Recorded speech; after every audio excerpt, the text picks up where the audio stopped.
Hi guys, it's Nicole and welcome back to my channel. Today I am back with another video from the 6x6 paper pad series. Link below to where you can find these sketches.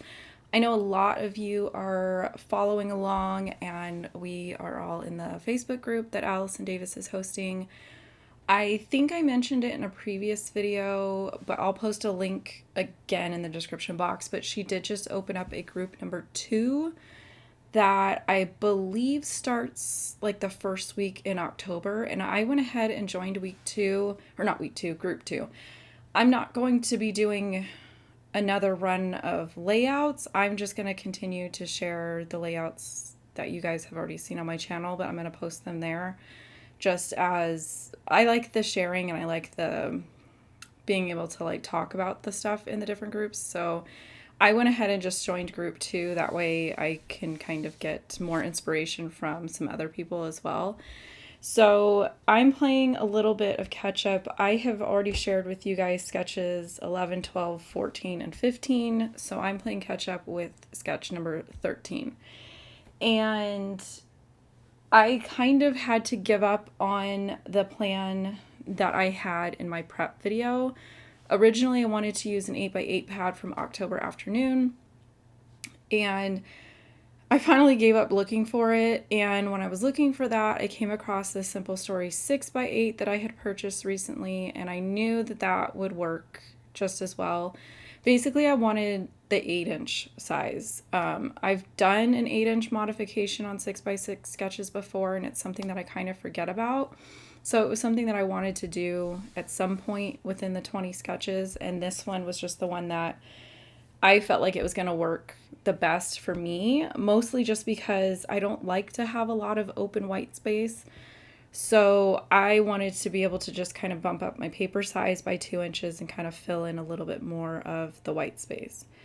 So I did stick pretty closely to the sketch and just kind of kept the width of the strips of paper the same, which was 2 inches. And I tend to just kind of go through my paper pad, and I 9 times out of 10 will pull out tone on tones, 1, maybe 2 multicolor prints, and it's usually a print that I like will typically be my favorite one. The rainbow plaid one was kind of my favorite. And then the one that's sitting on my desk, which was like the rainbow scalloped border thing, I really liked as well. That one I'm going to end up using for one of the little quarter inch like strips. So because I am sticking to the placement of the photos, but I'm changing up the paper size, that is going to change where my journaling and my title kind of live. So right here, I am going to just lay the papers out and come up with an order that I like. So, and this is just what I do. I tend to just go straight with the paper and photos, figure out where that stuff's going to go, and then I kind of figure out everything else. So you can see I've got a 2-inch by 8-inch section underneath my large photos. And what I'm going to end up doing is I'm going to just find some pattern paper in my stash that is a light enough B-side basically to type my journaling on, and put my journaling there instead of the journaling strips that were shown in the sketch, which they were shown on like the rainbow plaid paper to the right of my large photo. The only other modification that I did was I did add 1 more of the small 2x2 photos, and it just happened to be that that was how many photos that I had that I wanted to use. So pretty much once I figured out the order of my papers and how I like them, I will just start sticking things down that I know are not going to change. That way they're just not moving around on my layout. Plus, if I know that I'm going to be doing any stitching, I want to go ahead and get that done before I put anything else on top of it. Now, this again is a super old ruler. Every time I use it in a video, you guys ask me where I got it from. Fun fact, my mother-in-law tends to buy a lot of stuff and then she decides she doesn't like it and I end up with it. And that's what happened with this ruler, and it kind of sat around for a couple years, and then Maybe last year or the year before, I started stitching on my layouts, and out came this tacky ruler. I was posting a link to Scrapbook Pal because that was where I had found it online. It seems like I've mentioned it so many times that it's now sold out there.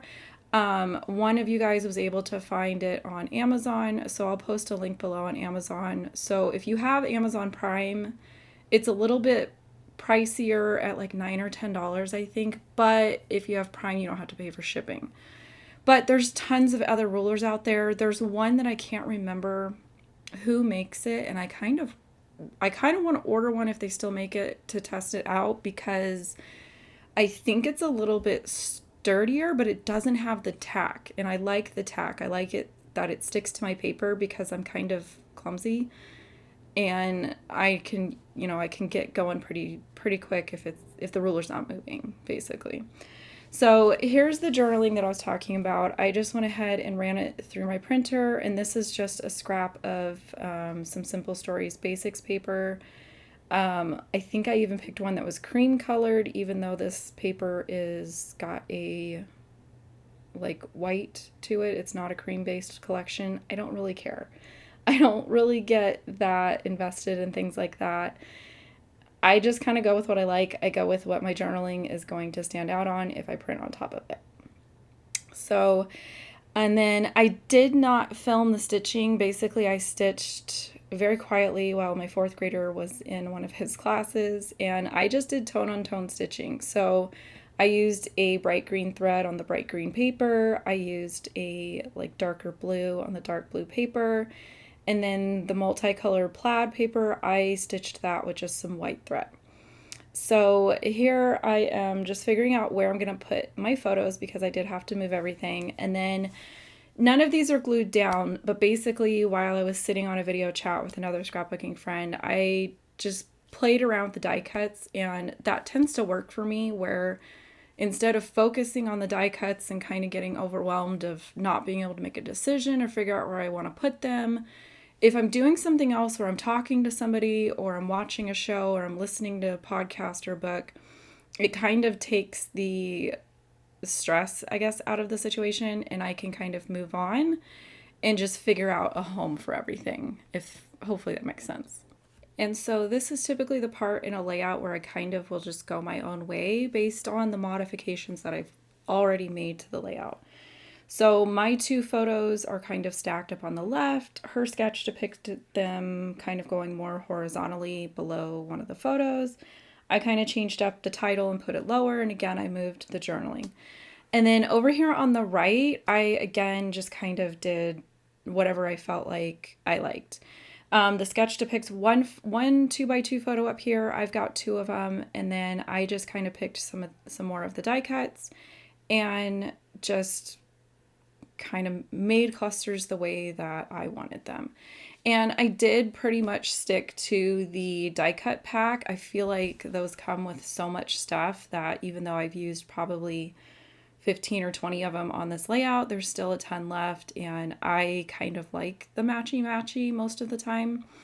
And then just to kind of add a small embellishment, so instead of doing enamel dots, I am coloring some wood veneer stars, which I feel like I'm going to be super sad when I run out of these, because I think these are probably Studio Calico, and from my understanding, they don't make them anymore.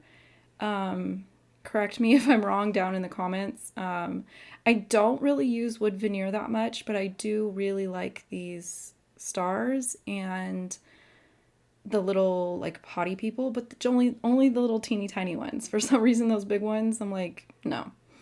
So I just took some Distress Oxide inks and I kind of rubbed them into the pad, and then just using some tweezers, because they are still wet, I'm just going to use some liquid glue and just kind of scatter them in a couple areas on the page. So basically that upper right corner, I'm going to add some to this little banner piece down here. And then I'm going to go back to the left page and just kind of add some more over there. And I think I either missed it while I was doing the voiceover, or I may have cut it, but I did stamp the date, that is something that I try to remember to do while I'm doing the process. You can see the date right there. That way I can go ahead and file it where it needs to go, and then when it comes time to put them in my albums, I just grab a year and I get going. So with that, I'm going to go ahead and tell you guys bye, and I will catch you later on this week with a layout share and another prep video.